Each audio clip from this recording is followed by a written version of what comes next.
Rita woke up that morning to a strange silence. No kettle boiling, no footsteps, no Peter. Just an empty house and the sunlight streaming across the room. Confused and messy-haired, she stumbled into the living room and froze when she saw a handwritten note on the table. Her hands trembled as she picked it up, her heart beating faster with every word.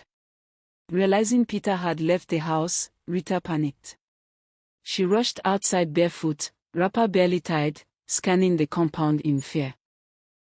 And there, under the big mango tree, Peter sat with his mother, Mama Peter, deep in a serious conversation.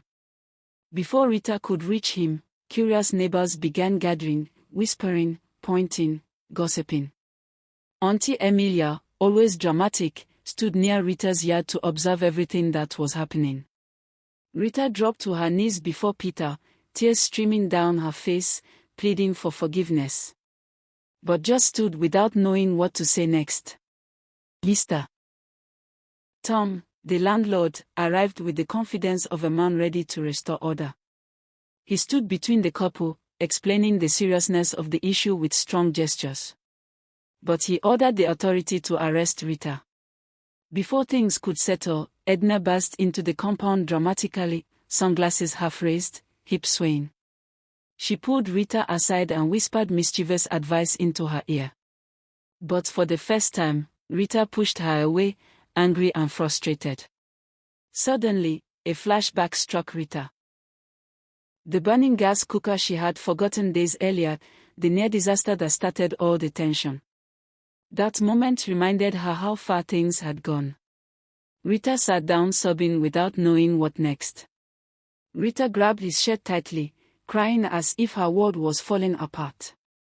Rita collapsed to the ground, crying uncontrollably. Peter didn't have a strong heart. Rita and Peter went back and their Rita told him she will amend her ways, just one last chance would change everything. That look broke Rita completely.